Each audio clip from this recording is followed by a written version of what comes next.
Do you love the Tabernacle Choir? This year, the choir's music is everywhere you are. Listen to your favorite choir songs and music and the spoken word anytime you want on Alexa by simply enabling the skill. Alexa, play music in the spoken word. Now playing music in the spoken word. You can also download the Tabernacle Choir app, subscribe to the choir on YouTube, listen on Spotify, and have access to all their wonderful music. Happy listening. And I want to welcome you into a brand new edition of the Saturday Show here on 97.5, the KSL Sports Zone.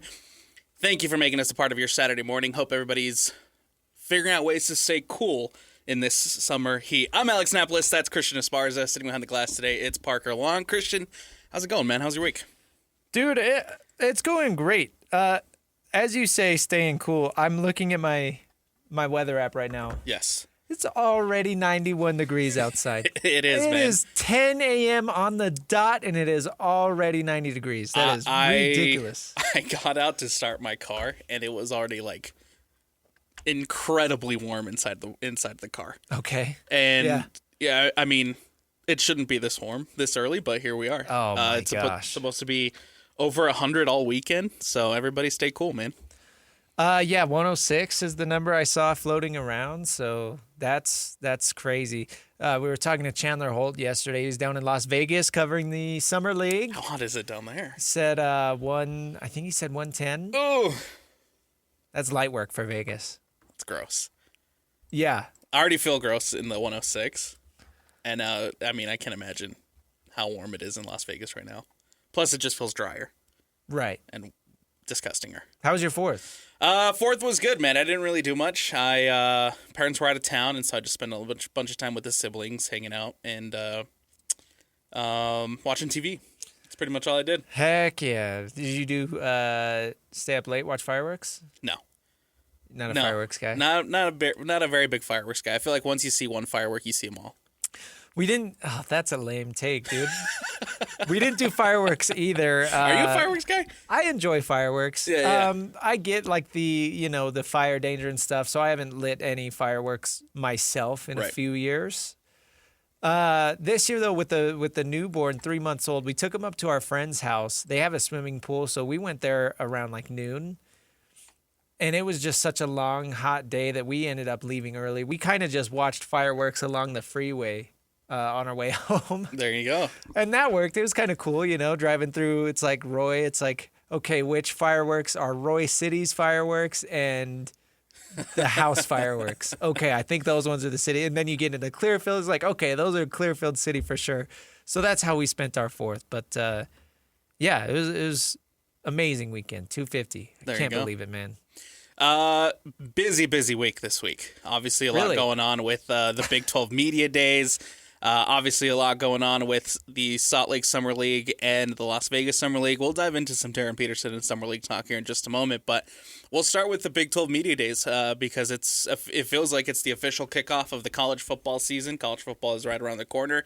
A lot of really great stuff coming out from Big 12 Media Days, specifically from the local teams from both BYU and Utah. And I think the big story and the big question for the University of Utah going into this was how Morgan Scalley was going to handle things and how the University of Utah was going to handle things now under a new era. And it's very apparent that they're moving on from Kyle Whittingham. Morgan Scalley seems to be embracing the role now as the head coach, and I thought that he was phenomenal, not only with the guys on the station here with all the guys that we sent down to Frisco, but also from the podium. He had a lot of really great things to say, and I think instilled a lot of confidence into him now taking over as the head coach of this University of Utah team.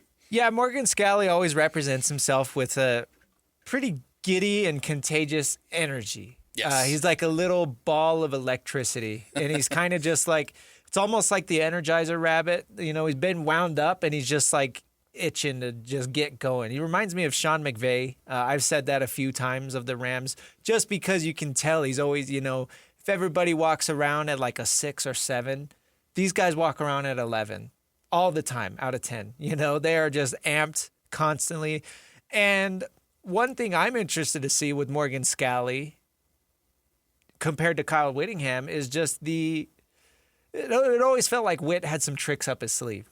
And it always felt like he was trying to hide stuff for better or for worse. Yes. Just you never really you had to take everything with a grain of salt. Right. And maybe that will change as Morgan Scally becomes more experienced as a head coach and spends some more time with this team and, in the NCAA as the man. But I think Morgan is just excited to get going, and he's just anticipating the start date. And I think he was having a lot of fun at media days. Oh, he had a lot of fun at the podium. Seemed like he was. Absolutely. He had a lot of fun at the, like you said, sitting down with the guys. So I don't know. We'll see if we get a little more out of Utah is what I guess I'm trying to get at compared to years past, the 21 years prior. Right. I think for me, heading into media days and some of the storylines that I was watching, especially when it came to Utah, was just how Utah was going to be perceived and how Utah was going to be looked at. And I think that a lot of people, reading some of the preseason stuff and preseason previews online from national media, there was some people questioning, right, what Morgan Scally is going to be able to do in year one. And I think that this was an opportunity for Morgan Scally and the players, right, the 4 players for Utah that went out to get in front of the cameras, to get in front of the microphones, and essentially pump out that Morgan Scally is pushing this program into the right direction, right? The foundation was already laid there, and he's just building upon it. And I think that they did an incredible job of doing that, because even me, we had a conversation a while back, right, of how Morgan Scally was going to take over this program and how, he was going to do as a first-year head coach. But I think after just hearing the excitement, not only from him, but from the players as well, for me, it changes a little bit now to, maybe that there's a little less concern on my end about a first-time head coach taking over this program now, because it is Morgan Scally, and he's walked in there with a new ball of energy, and he's said all the right things, right? I think he's said everything that the University of Utah fans want to hear. Everybody that even the players, again, taking the microphones and sitting down with the guys, they've all seemed energized and ready to roll. Yeah, and that's where I'm a little hung up on, it's one thing to be excited, and then it's another thing to say that we know he's going to be a great coach just because of the energy at media days. And right. I just want to be careful about that, because every coach wins the press conference at media days, whether they're going to finish first in the Big 12 or 16th in the Big 12. And I get that Scally is a local guy and has been a Ute through and through forever. And I totally understand that. And if he works out, the storyline is going to be amazing. There's just a part of me that's we don't know if he can do it. And if he can, then this Utah team is going to be dangerous. And there's no doubt about that. And that's absolutely a fair concern to have. Again, because it is his first time taking over, right? Yeah. And obviously, he can say all the right things, and the energy can be there, which I thought it was, but is it going to be now backed up on the football field? But compared to other candidates, I guess you'd rather have a guy who's been around through and through than, a complete outsider coming in. So I'll give him that, right? But it's just, those are big shoes to fill. You never want to be the guy that follows the guy. No, you don't. And nobody's going to fill those shoes right away. But again, Witt followed Urban. But if there's anybody... and Urban followed Coach Mack. Right. So I don't know. Maybe it does. Maybe there is just something in the water at Utah. They've had a good string of successors. And I think, again, looking at somebody who's been with the program as a player, somebody who's been with the program as an assistant coach, somebody who's been with the program as a defensive coordinator, somebody who was with the program as Kyle Whittingham was building the foundation that you currently see the University of Utah being built on, there's no doubt in my mind that the right guy is in the right place for this team. Sure. Yeah, I think so. I just can't wait to get the season underway. All of this speculation that we've had since December 26th, right? And how is Morgan Scally going to do as head coach? Now that media days are here, it's okay, bring me, September 2nd, September 3rd, when the season kicks off.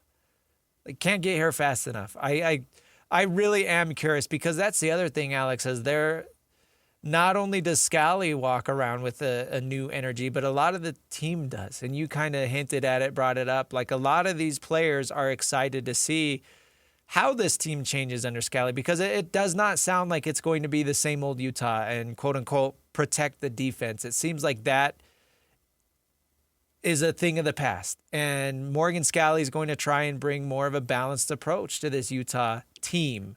And it's a team game, not just do whatever you can to make the defense look good because defense wins games. No, I think Scally has kind of accepted the new era of, right. You can win putting up 40 points a game. And I love that you bring that up, the emphasis on the defense, because his emphasis, from what he said at the podium, from what he said on the station, has been more focused on, I want to be an explosive offense. Which he has to do. I want to be physical on offense, right? The focus has been on what the offense is going to do rather than what the defense is going to look like now under new defensive coordinator Colton Swan. It's been, we want to be explosive, we want to be physical offensively, and trying to steer the conversation to be focused on Utah's offense, which has been a topic of conversation under Kyle Whittingham.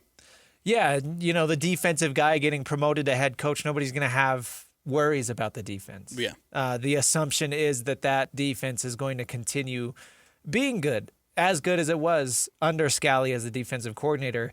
The question is, as Scally knows, what can he do to make this offense more effective? And I think he did a really good job coming out and being just straight up about it and, almost wanting to promote that, I guess I would put it. Like, he wants to promote there are changes to this offense coming. And I guess the culture at Utah and the way they go about winning football games.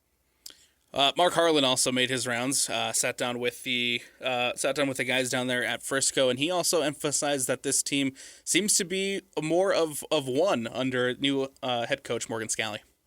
I think the one thing that I've really enjoyed is, and it's true, I don't think this is any secret, there's been kind of a defensive-offensive approach at Utah for a long time, and to watch the team all come together under some of the leadership training that Morgan's doing for all of them and, kind of being one a little bit more than we've been, I think will be really helpful in certain situations as we move forward.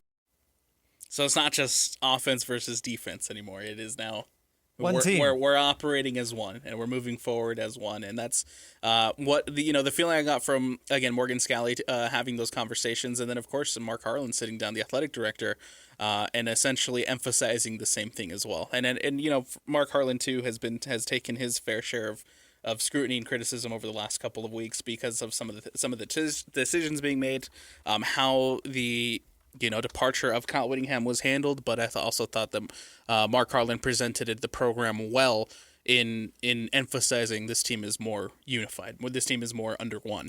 Well, and you look at the pieces on offense, and it just makes sense to want to cater to that. You look at who they're bringing back. They managed to bring back both quarterbacks, Devin Dampier and Bird Ficklin, to, I think, a lot of people's surprise. You look at what Bird was able to do as a true freshman backup quarterback last year. He had a few games where he broke 100 yards rushing. I mean, what was it, the Colorado game? He had 3 touchdowns of 50-plus yards or something crazy like that. So you've got 2 very dynamic, explosive weapons at the quarterback position. You also bring in Wayshawn Parker, who is like 11 yards shy of a 1,000-yard season. As a team, this offense broke the school record with 3,462 rushing yards, 41 rushing touchdowns. They were one of the top offenses in college football last year.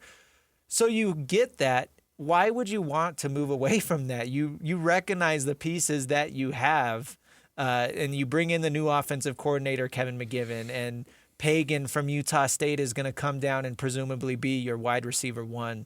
So it's like, you'd almost be stupid to not want to lean into that. Not just lean into that, but build upon what we saw last season from this Utah offense because they were so good.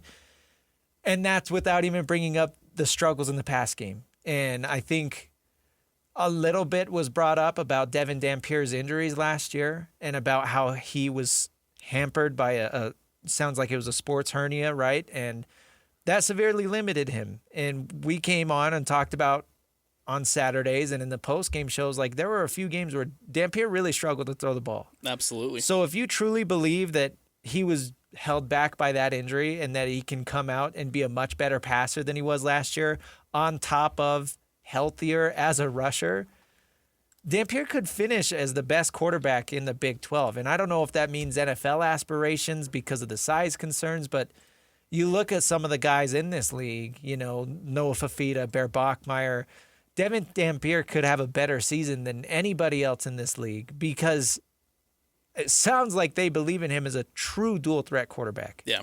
For Devin Napier, the way that I look at it, I mean, he has to answer those questions too, right? About the limitations, about the passing game, and about the injury. But I mean, even looking at the numbers he put up last season, the 2,490 yards with 24 touchdowns and only 5 interceptions.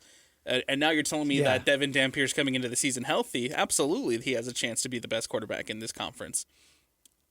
Yeah, if he can come in and I think answer those questions quickly, the conversation will continue to evolve, and the conversation will continue to change about this Utah offense and about where Morgan Scalley can take this program in year one.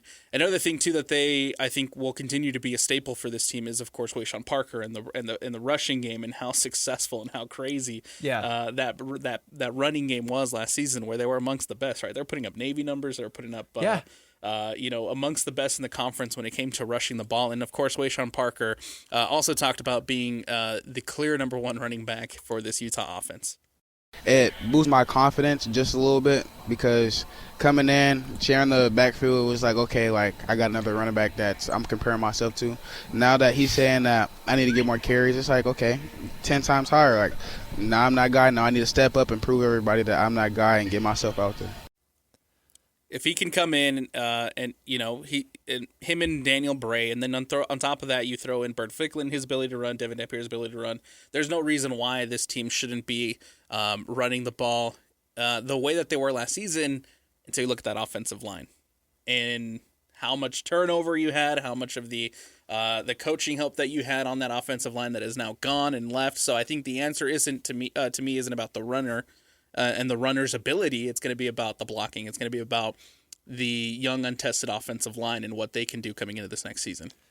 Yeah, and you mentioned, Daniel Bray, right, and his ability to come in and spell Wayshawn, but you're right. Last year, Wayshawn Parker averaged just over 11 carries a game.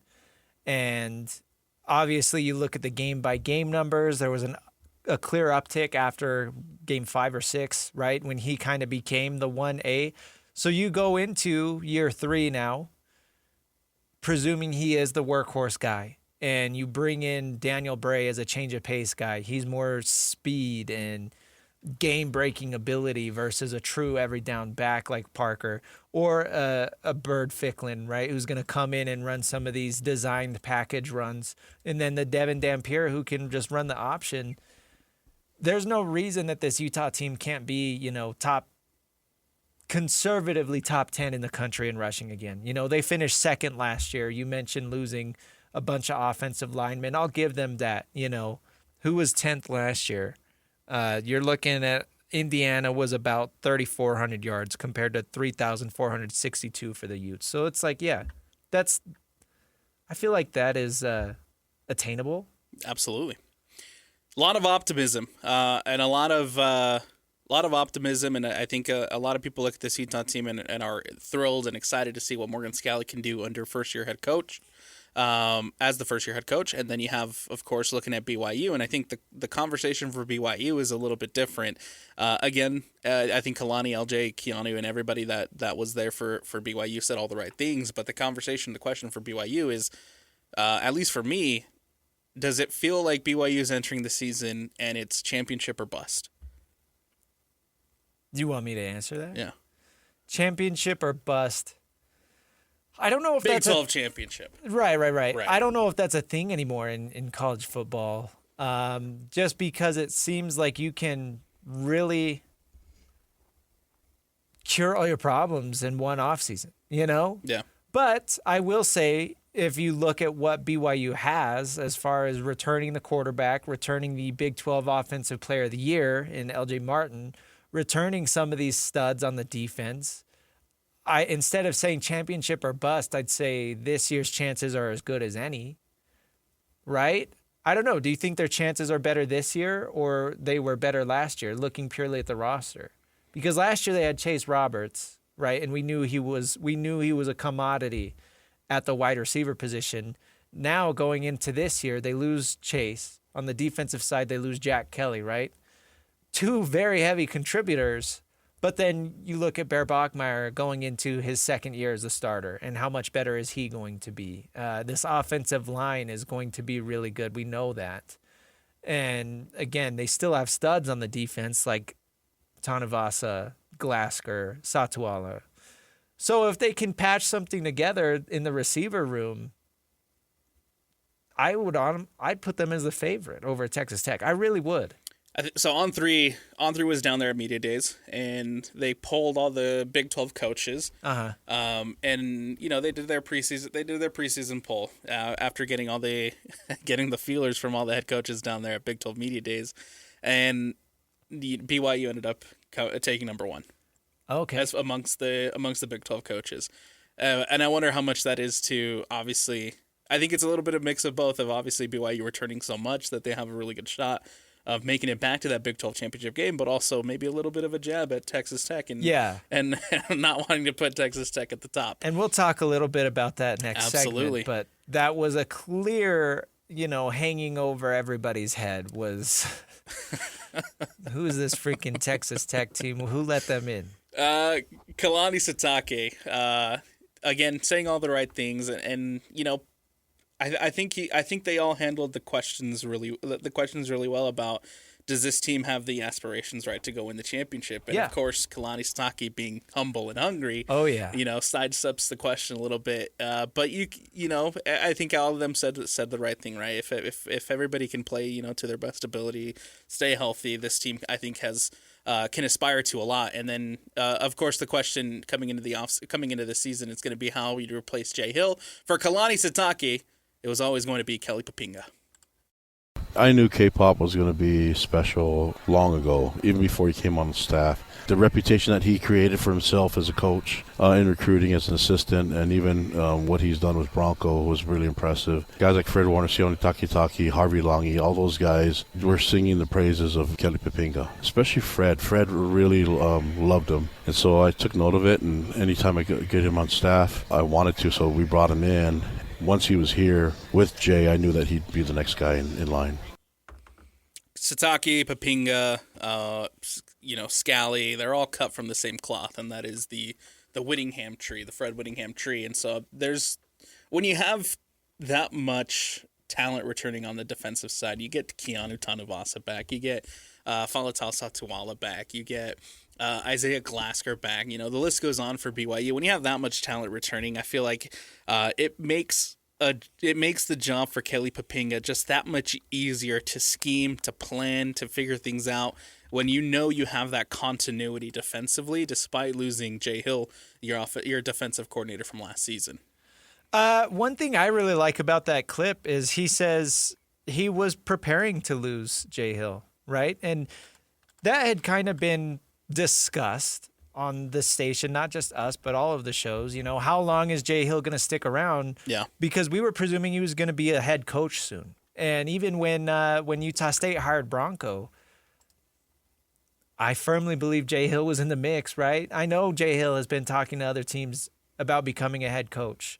So you look at Kalani Sitake, he's not stupid. He's been prepping for that. He's been preparing for that. Right. He's had this plan he hasn't said, how long he's been planning on losing Jay Hill, but ever since they made that leap from his first year to his second year as the D coordinator, when they went from, middle of the pack to one of the best defenses in the Big 12, that's when you have to look at what you have and say, yeah, he's too good to be a coordinator with us forever.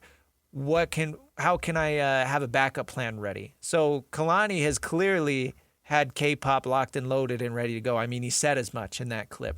He knew that he was going to eventually lose Jay Hill, and he knew that he had to have a successor handpicked because you never know when that change is going to happen. This is the offseason that it does. So he goes with K-pop. The change happens this offseason. It's Kelly Papinga's defense now, and Keanu Tanavasa, sitting down with the guys, talked. So last season, Glasker and Kelly had phenomenal seasons, right? And they were put in phenomenal positions to be successful. And Keanu Tanavasa talks about that, how the defense ran a little bit through those linebackers, but now it's time for the big boys to step up. For us on the defensive line, I think we've recognized that we needed to step it up a little bit. Last year was great. I think it was a little difficult. I think Jay Hill ran his defense a little bit around Jack Kelly and Sure. Glasgow, which was great, and it worked for us, as you can see. But now it's sticking to, with K-pop taking over, letting the pass rush be between the big boys up front and adding a backer here and there. It's being wise with our timing about when we choose to blitz, but letting the boys eat. Let them get after it. Don't just try and open up gaps for linebackers, but let's get home. When you have a leader like Keanu Tanavasa going and saying stuff like that, right, and you have leaders across this defense, there's just no part of me that thinks that there will be a massive fall-off under Kelly Papinga. I think, again, Kelly Papinga and Kalani Sitake are set up to continue the dominance that BYU's defense has had through the course of the last 2 seasons.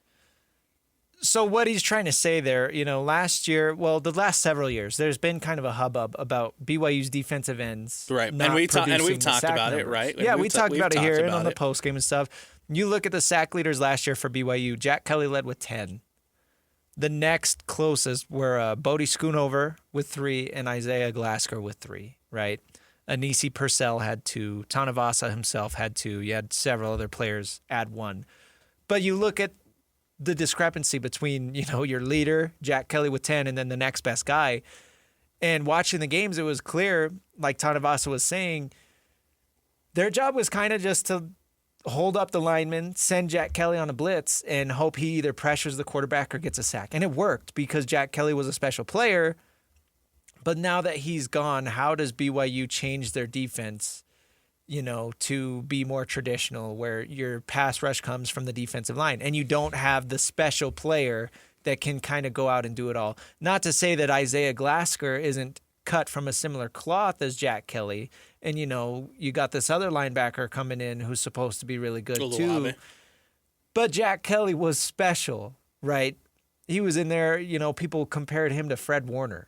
Like, he was a really, really good player.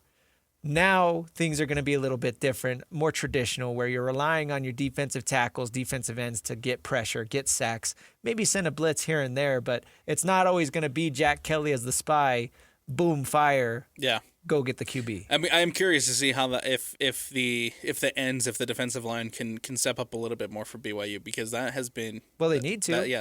That's been the biggest knock. If this is what they're doing, they need to. That's what's been the biggest knock for BYU defensively the last couple of years, and so I'm excited to see if the defensive line can step up to the challenge. As far as the offensive side goes, you mentioned the wide receivers. There's big questions of who's going to catch the passes. Bear Bachmeier, right? What does his evolution look like from year 1 to year 2? But I think the biggest thing for BYU offensively is just having LJ Martin back, and he talked about it with the guys about not going to the NFL and returning to BYU for another season. It was just more like they're really unsure of my speed, and if I were to test, I think I test really well, and that's part of the reason I came back, because I had my shoulder surgery, so I wouldn't have been able to test. That was a big part of the reason I came back. It's about his injury, right? When we talked, he goes out in the Iowa State game, doesn't return, and then he kind of plays banged up for the rest of the year. He goes through the offseason surgery. He comes back now in what is supposed to be his final year, and you bring back one of the best players offensively in the Big 12 last season. Yeah, I'm curious to see what his draft stock looks like, because you look at the NFL draft, right? I'm an NFL nerd. This year's draft, the running back class was seen as pretty weak. Yeah. Next year's draft is supposed to be stacked. So we'll see how that pays off for LJ Martin as far as not going, in a weak class versus now choosing to go out in what is supposed to be a really stacked class. But if he repeats as Big 12 Offensive Player of the Year or puts up a similar season to what he did last year, NFL teams are going to be standing in line to draft LJ Martin, because he is a very talented player, and his running style really, really projects to the professional level. LJ Martin, if he can put up the numbers that he put up the last year, I have a hard time seeing him not have crazy NFL draft stock. And then, of course, if he goes out and he tests great, despite it being a more stacked running back room this year, there should be some aspirations there for him to be drafted. 1,000%. Absolutely. And I think that he can translate very well to the NFL level. But there's still a whole season that needs to be played, and so if he can go out there and just prove and continue to put up the numbers and the production that he put up last season, there's no doubt in my mind LJ Martin can be in that conversation. For BYU, even if you make the Big 12 game and you lose, but you make the college football playoff, is that a trade-off that you think Kalani Sitake and the guys will want to give up? Making the playoff? Yeah, absolutely. But it does feel like it's there for the taking as far as the Big 12 goes. It's there for the taking as far as Texas Tech and the whole Brendan Sorsby situation and everybody voting for BYU. It seems like it's there for the taking for BYU. It's just now you have to go out there, produce, and answer a couple questions offensively like the wide receivers, but the path is laid out for BYU to potentially make it back to that Big 12 championship game. I think it's very clear, at the end of the day, that there's a very consistent top dogs in the conference, and that is BYU and Texas Tech. And then you look at the teams behind them, that's when you can talk about Utah, Arizona, and Houston, probably those three teams. How closely can they compete with BYU and Texas Tech? Because you look at last year, those two teams finished at the top. Utah was right there behind them in the standings. Their game against BYU was close, but their game against Texas Tech was not. So it never really felt like Utah was a true contender. I think once they played Texas Tech, it was like, okay, they're not going to the title game. I wonder this year how closely that second group of teams can compete with the top two teams. And it'll help out with as far as the case of Utah and BYU goes of potentially making that championship game. Helps out a little bit that Texas Tech is not on that schedule. Well, they have a cake schedule. That's why their schedule is so easy, because they don't play Utah or BYU. So to your point, I mean, that bodes well for Utah or BYU. I doubt it helps both of them, because that means that there's a very clear path for Texas Tech to finish with at least 10 or 11 conference wins. Right. Let's take a break. We'll continue talking Big 12 Media Days, some conference takeaways, Brett Yormark, of course, in the Brendan Sorsby situation, and then look around the Big 12 and see what other teams stood out as far as Big 12 Media Day goes. That's coming up next on the other side. It is the Saturday Show, 97.5, the KSL Sports Zone. Welcome back in. It's the Saturday Show, 97.5, the KSL Sports Zone. Alex Napoles, Christian Esparza, taking you through your Saturday morning. Christian, you knew it was coming. You knew it was going to happen. You knew that the Big 12 media was going to be surrounding the Brendan Sorsby situation. You knew people were going to ask, and immediately, right, Brett Yormark goes to the podium. He talks about how great everything in the conference is going, and then the very first question right off the bat, of course, has to do with Texas Tech, Brendan Sorsby, and the gambling situation. And he makes a comment and says, "This is not the time or place to have this conversation. We're going forward as 16 strong." When is the time and place? Then moves on. Then I think that's the biggest question, right? When is the time and place to have the conversation about Texas Tech and Brendan Sorsby? There was a report that came out from Yahoo Sports after day one where apparently the Big 12 officials, Brett Yormark, flew out to Lubbock. They had a dinner to try to reconcile with Texas Tech. And then, of course, the media's day happens. And I feel like this is an opportunity for Yormark to dive into a little bit of that and say, hey, look, we're moving forward. We're going to give the feeling that you're burying the hatchet, right? And you're moving forward together, but instead you completely sidestep the question. You completely dodge everything that comes your way about Brendan Sorsby. And, it leads to, I guess, the speculation of, oh, there's still bad blood. There's still fallout. There's still bad blood. And I'm just wondering, again, of course, how the conference is going to move forward with Brendan Sorsby and Texas Tech. Yeah, if it was resolved, I mean, how easy would it be for Brett Yormark to stand up there and say, you know what, this happened. We found a resolution. Brendan Sorsby is not going to be playing football. Texas Tech and the Big 12 are ready to move on. How easy is it to say that versus the look that you give when you say, you know what, let's not talk about it right now. And on top of that, it's like Texas Tech is walking around with this big cloud over their heads. Oh, absolutely. Not just McGuire, the head coach, and the AD, but even like the media, because now there's this like little brother picked on, what's the word I'm looking for? Complex. Yeah. they have a complex now that they are being treated unfairly. And we'll bring this up in technical fouls because a media member had a question like that. But you even see some of the stuff online, like Texas Tech media members are talking about getting out of the Big 12 as soon as they can. And the next time there's conference realignment, Tech needs to do what they can to get out of the Big 12 because the Big 12 didn't support them and stuff. And and it seems like there's a resounding, okay, do it. Yeah, okay, do it. But you even look at Cody Campbell and some of the comments he made during this Sorsby saga, and it's like, oh, why do they not want Sorsby to play? It's because they're scared of Texas Tech. Nobody ever wants to see Texas Tech do good, and everybody wants to pick on Texas.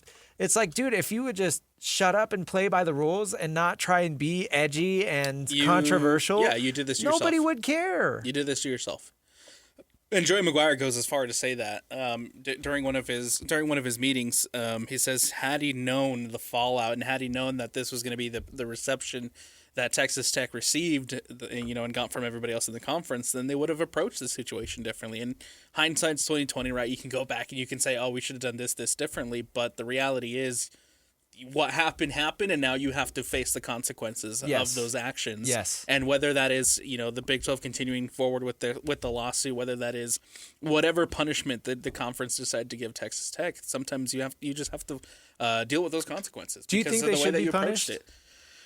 At this point, probably not. That's where I'm at too. At this point, probably not. The conversation obviously is different if the injunction would have stood, if the injunction would have... And if Sorsby would have walked out and played those games, absolutely, then that's a different conversation. But now that he's not even a part of the team, I'm sure that the lawsuit will eventually get pulled and everything will get thrown under the rug and we'll be expected to move on and forget about it. And part of the reason is the Big 12 needs Texas Tech, to be frank, because we're sitting here talking about them as one of the top teams in the conference. Right. The Big 12 right now is getting pushed aside when it comes to college football playoff expansion talk and all of that. It's all about the Big 10 and the SEC. Because the Big 12 hasn't done anything when they get to the college football playoff. The best thing that can happen is for whoever the Big 12 sends, whether it's Tech or BYU or Utah, to get into the playoff and make noise. Right now, as it sits today, Tech is one of the best teams in the Big 12. So it's in the Big 12's best interest for Texas Tech to make the college football playoff, win a game or two, and look like they belong on the national stage. And it's in Texas Tech's interest to play good boy and, be the powerhouse of the Big 12. Sure. And they have a lot to answer to, right? But as far as what the conference can do in the college football playoff, because they were the representative of the Big 12 last season and didn't do so well against Oregon. Yeah. And so now, as far as they got blanked. As far as going forward, the Big 12 needs these heavy hitters. They need Texas Tech. They need BYU. They need Utah. They need whatever Arizona is going to do this season. Whether or not Houston can repeat what they did last year, they need somebody. They need these type of teams to stand out above the rest. So then that way, going forward, when it comes to those conversations of college football playoff expansion, which it still seems like it's going to be 16, it's going to be 24, whatever they decide to do going forward. The Big 12 needs to make sure that they have those big brands and those big seats or those big heavy hitters, I guess. So then that way they can have a seat at the table. Yeah, absolutely. As far as the monster deal goes, a lot of scrutiny over the 1.25, whatever it is for every when every did team. Everybody become market evaluators on how much a sponsorship is worth? And number two, why do you care? Like, it's not going into your checkbook. Why do you care if, I don't know. That's where I'm at. And we also know that it's not barring them from making other deals. So I do like that it came out later that evening, right? That the Big 12 teams can still negotiate their own jersey patches. Yeah. They can still go out and get their own sponsors. So I mean, that's not the only money that's available there right. as far as the jersey sponsorship goes. As far as the 1.25 million goes, it is a low number. I think it is a low number for every school. And if it had been a little bit higher, I don't think we're having this conversation, right? The only reason why it's even been a big talking point as far as the Big 12 Media Day goes, it's because the number seems low for every as far as sure. the payout goes to every school. Yeah. To have now the monster logo part of your jerseys and your court and your field, and then Brett Yormark talks about it all the time, right? They want to be. They'll never come out and say like, "Oh, we're as great," or "We can be as good as the Big Ten, the SEC." Yeah. But the reality is, if you want to be at that level, you need the financials to back it, and this seems a little low as far as those financials backing it. Okay, Alex. My question for you is: have you seen the offers from other energy drinks on what they would have paid for this same deal? I have not. Okay. Have you? No, nobody has. Exactly. So how is it? That's where I'm at. Is how is it fair to say? Well, how no, can you come up with this? Seems a little low. I don't know what the numbers look like. Well, and then you're setting a low market. Sure. It seems like you're setting a low market for now having your patches on, having to add your patch onto every jersey, onto every court, onto every field. The number just seems low as far as a 1.25 whatever it is million for every school. Maybe. Seems low. That's the thing. Like, we have nothing to base it on. Seems low, sure, maybe. Uncharted territory, man. Right. Uncharted territory. Hey, it's free money. And that's if true. you're a school like Utah and you really need the money, then you can take it. I will not refer to it, though, as the Monster Energy Big 12 football. No, I don't care about that. It's just it's too long. Yeah. It's too long. I'm not going to refer to it as Monster Energy. Anything else stand out to you as far as the Big 12 Media Day goes? I think that there was a lot of really good things from other schools, and we'll pump up go over to KSLSports.com. Go to wherever you find your podcast. There's a lot of really great stuff. If you haven't heard the conversation with Noah Fifita and the guys, I highly recommend it. What a great conversation. Noah Fifita, I have a hard time cheering against him, He carries himself in a really, really positive way, and loved the conversation that the guys had with him. So again, if you haven't heard that, go back, listen to it. Really great conversation too with Rich Clark, the executive director of the College Football Playoff. If you haven't listened to that, I highly recommend going back and listening to that as well. But what else stood out to you, Christian, from Big 12 Media Days? I'm with you. I really like Fifita. I think there is some buzz around Arizona and what they can do because you're bringing back a veteran quarterback. He's one of the most, if not the most veteran quarterback in the conference at this point, especially with guys like Sawyer Robertson and Josh Hoover moving on. Yeah. So we'll see what Fifita can do for that Arizona program because they took a step forward last year. How much better can they be? And then you look at Houston, too, another team. A lot of love for Houston. That I think surpassed expectations last year, and how much of it was they had a weak schedule and a weak conference versus, Willie Fritz is really turning these guys into something. And then TCU is another team that I think a lot of people point to as a dark horse. If there were to be, a team outside of these top 5 or 6 that ends up making a run towards the conference title, we'll see what TCU can do with their new quarterback, Jaden Craig, Yeah. One of the bigger takeaways too that I took away from all this was the fact that there are a lot of really intriguing transfers. You mentioned the quarterback, right, for TCU, but there's all the types of intriguing transfers all over the conference, right? Nobody's talking about Baylor and DJ Lagway. Guy highly recruited out of high school, ends up at Florida, maybe doesn't necessarily live up to expectations, but now that he's at Baylor, there are some expectations there for him to maybe finally get over the hump and get to the level that everybody anticipated it for him to be at. Where does Arizona State go at their quarterback position after losing Sam Levitt? There's a lot of really interesting and intriguing transfers coming into this conference that will either make or break some teams. And part of the reason it's so interesting is because you look at why there have been so many transfers. And you look at Arizona State. Well, they lost their quarterback to a bigger school in a bigger conference. How do they replace that? You look at TCU. Their quarterback went to Indiana, the defending champions. Right? Same thing with Sawyer Robertson and Baylor. Lost him to a bigger school in a bigger conference. So, again, that's where the Big 12 sits. Like, if their players transfer out, if the star players are transferring out, it's because they are going to the SEC or the Big Ten and they're going to a really good school. How do these Big 12 teams now step in and replace that homegrown talent with some of these other guys? Like, I don't know, you look at a guy like Lagway and it's a career underperformer. Can he finally turn his career around and reach those high expectations that he had coming in? Can he finally do that now that he's in the Big 12 instead of under the microscope of a much bigger program. Absolutely. A lot of really great stuff coming out of Media Days. Again, I cannot recommend enough going over to wherever you get your podcast, KSLSports.com, and listening to some of the really great conversations that we had throughout the course of Big 12 Media Days. And we'll go forward from there, man. College football's right around the corner. This always feels like Big 12 Media Days is the official the kickoff to the college football season, and we're 49 days away from college football being played, Christian. Let's get it. Let's do it. All right, we'll take a break. Technical fouls coming up on the other side. We'll continue talking Brett Yormark. We'll also also some funny stuff coming out of Big 12 Media Days as far as the Colorado program is concerned. That's coming up next here on the Saturday show. It's 97.5, the KSL Sports Zone. We all have routines. I'm Jabron, and with diabetes, mine was finger sticks. Sometimes I skip them because it hurt.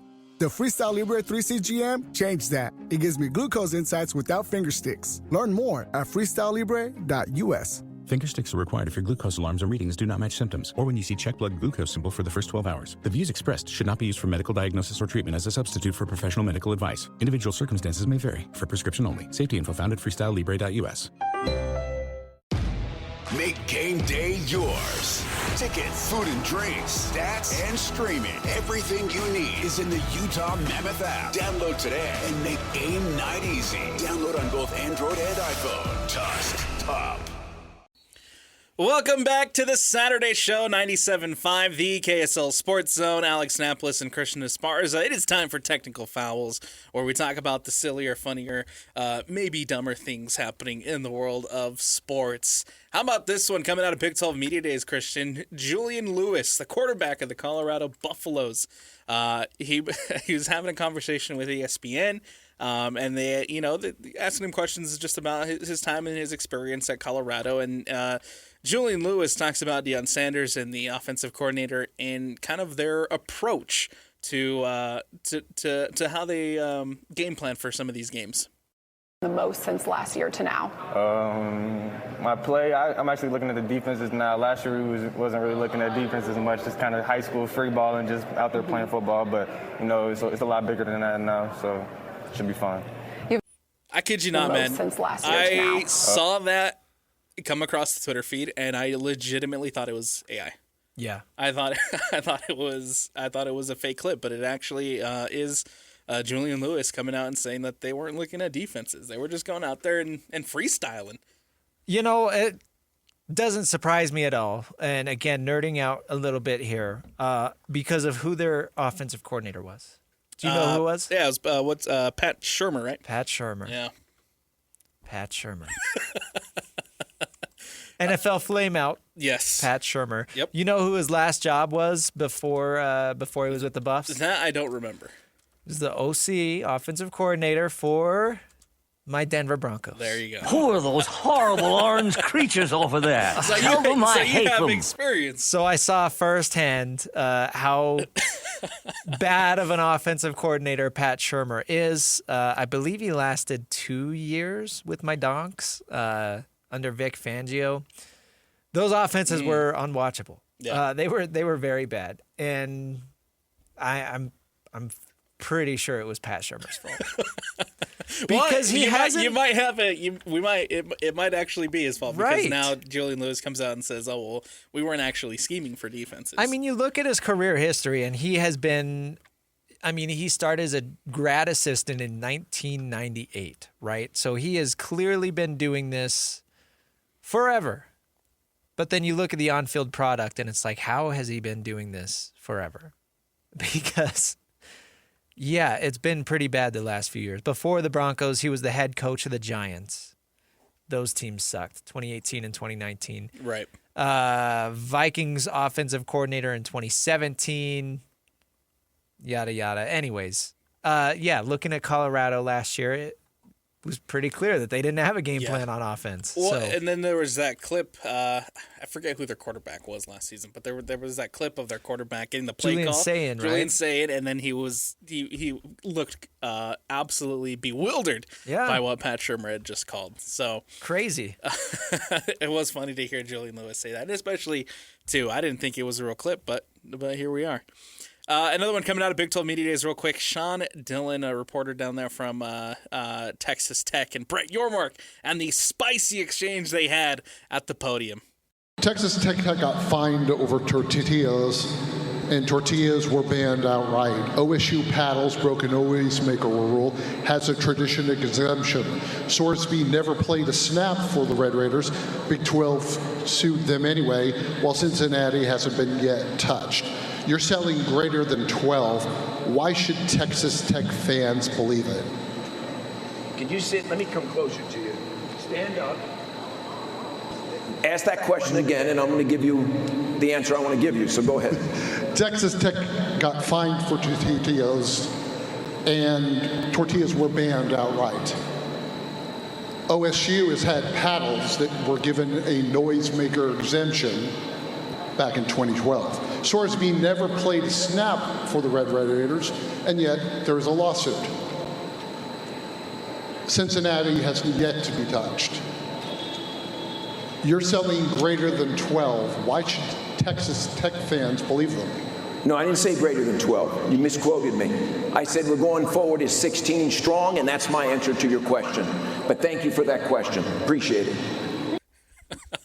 Oh, I love everything about that clip, man. Brett Yormark, man, getting spicy, essentially walking across the stage and saying, "Hey, you need to stand up and repeat the question." Sean, the reporter guy, looking down at his paper, reading it verbatim off the verbatim. paper. Then stands up, repeats the question, and just completely, butchers it by saying bigger than 12, greater than 12 or whatever it was. And then Brett Yormark again sidestepping the Brendan Sorsby situation and kind of putting him in his place a little bit and then moving on. Yeah. Again, I brought this up last segment, but it's this victim mentality that Texas Tech is bringing upon themselves. Right. Because again, nobody forced them to support Brendan Sorsby. When that whole situation came up, the easiest thing for everybody would have been for Texas Tech to say, "Oh, you broke the cardinal rule in sports? Yeah, you're not suiting up." But instead, they fully supported him. They stood behind him. They released a ridiculous 22-minute video with their athletic director and their coach and a couple other people in the administration talking about how much they support Brendan Sorsby. And they were willing to go to war, not just with the Big 12, but with college football as a whole, right? So this victim mentality, the reason everybody's mad at Texas Tech is because they brought it upon themselves. Nobody wants to just sit here and pick on Texas Tech because it's Tech. I promise you. It's because the lawsuits. Nobody thinks about the Red Raiders that much. Right. Nobody has the time to say, "Oh, it'd be funny to pick on Texas Tech." I would gladly respect them because they won the conference last year.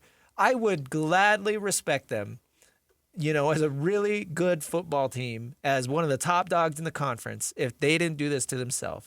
But now everybody wants to play victim. Everybody wants to act like it's the world against them when it's really them against the world. Absolutely. And it has infiltrated even the media. Even the media members covering Texas Tech have adopted the same mentality. Well, and that's the worst part. That's what's annoying about it. And then too, if you watch the video of this whole interaction with Dillon and Yormark, it's the other reporters around Dillon, right, covering their faces. The looks of, oh man, of almost secondhand embarrassment a little bit. You can see the screenshot of everybody burying their head in their hands, Yep. Who gave this guy a mic?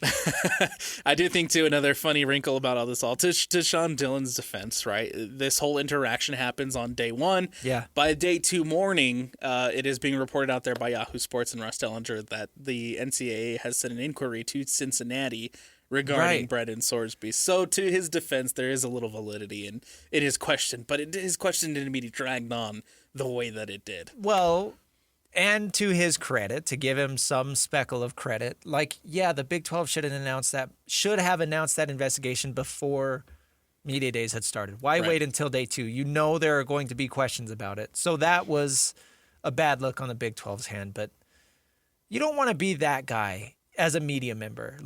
You are a media member. Stop making this about you. This is not about you. This is about the teams. Sorry, but nobody cares who you are until you do something stupid. Until you look like an idiot online and you go viral. Now everybody knows who Sean Dillon from Lubbock is. That is true. I had no idea who he was until yesterday, or until Tuesday. Well, that's what he wanted, I guess. We got time for one more real quick, Christian. What do you got for us? NBA Summer League is going down in Vegas, and what happens in Vegas stays in Vegas, Alex. But this one might have some lasting implications. Oh, yeah.